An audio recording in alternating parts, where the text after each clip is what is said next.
Selamat pagi Bapak Ibu Saudara sekalian. Selamat datang dalam acara Sarapan Sabda bersama saya Pak Saparman. Masih dalam situasi Lebaran, kiranya Bapak Ibu Saudara hati-hati banyak kendaraan plat V, plat L, plat dari luar Jawa mungkin datang ramai sekali di kota atau di pinggiran kota. Mari kita hati-hati menyeberang jalan atau berkendara, mengendarai kendaraan maupun baik roda empat atau roda dua. Mari kita hati-hati, tidak usah pergi kalau tidak perlu ya ramai sekali kendaraan. Nah, tapi pagi ini kita terus tetap merenungkan firman Tuhan dari 1 Yohanes 5 ayat 17.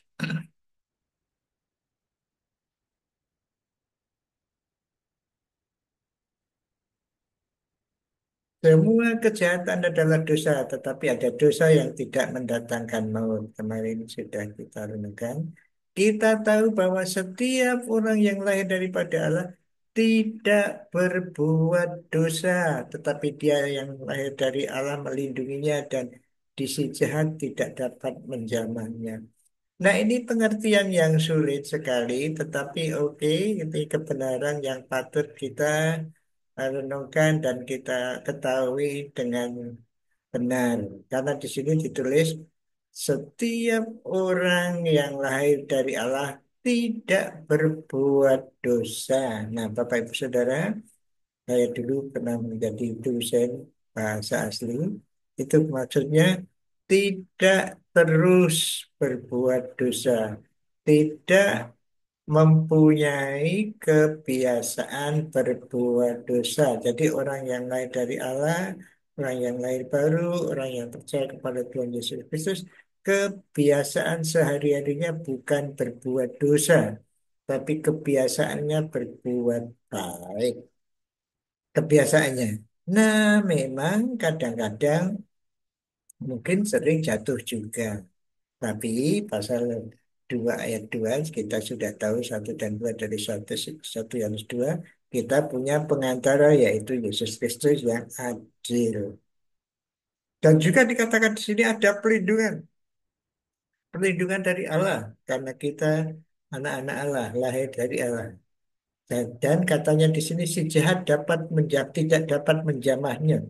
Artinya saudara tidak akan diganggu oleh roh jahat atau si jahat dalam arti iblis juga bisa yang tidak bisa mengganggu saudara. Jadi dalam hal ini orang percaya tidak mungkin dirasuk setan. Nah, ini jelas. Ini.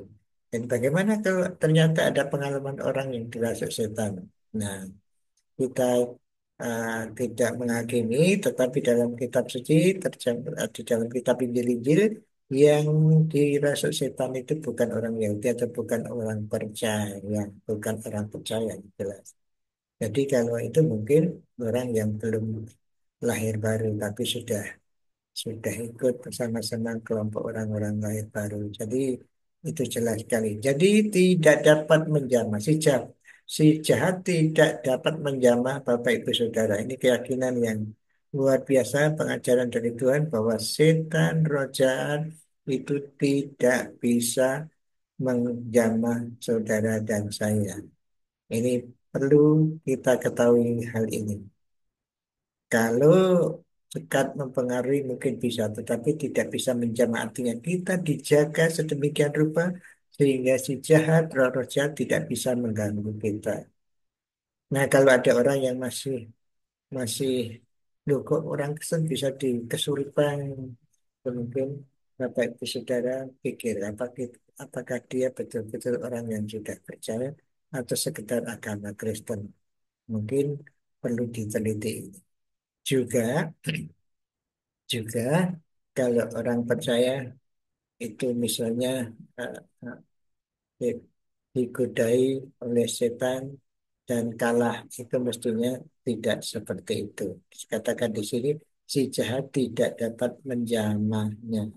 Jadi Bapak Ibu Saudara terlindung dari godaan atau jaman si jahat. Namun ini dosa sering nanti di kitab Yakobus itu dosa itu karena diri kita sendiri, bukan si jahat, tapi diri kita sendiri yang cenderung berbuat dosa dan melakukan dosa. Tapi lagi-lagi kalau sudah lahir dari Allah, tidak punya kebiasaan berbuat dosa dan tidak terus berbuat dosa, tetapi dilindungi Allah. Puji Tuhan, kemuliaan hanya bagi Dia. Mari kita berdoa supaya merasakan perlindungan Allah dalam diri kita sehingga kita tidak berbuat kesalahan, tidak berbuat dosa. Tuhan Yesus, terima kasih bahwa kami sebenarnya tidak bisa berbuat dosa. Kalau ada dosa pada kami adalah kelemahan kami dan kami mohon kekuatan kemampuan dari Tuhan supaya Engkau meyakinkan kepada kami tidak ada setan roh-roh jahat yang dapat menjamah kami orang percaya. Terima kasih Tuhan atas kebenaran yang kami sambut hari ini dengan hidup, dengan percaya penuh kepada Engkau, bersandar kepadamu dalam setiap laku kami, sehingga kami tahu betul-betul tidak ada roh jahat, tidak ada kekuatan yang lain yang menyebabkan kami jatuh dalam dosa. Terima kasih Tuhan Yesus, terima kasih. Dalam nama mulia Tuhan Yesus kami berdoa. Amin. Selamat berkarya Bapak Ibu Saudara sekalian. Tuhan Yesus memberkati Bapak Ibu Saudara dan saya. Amin.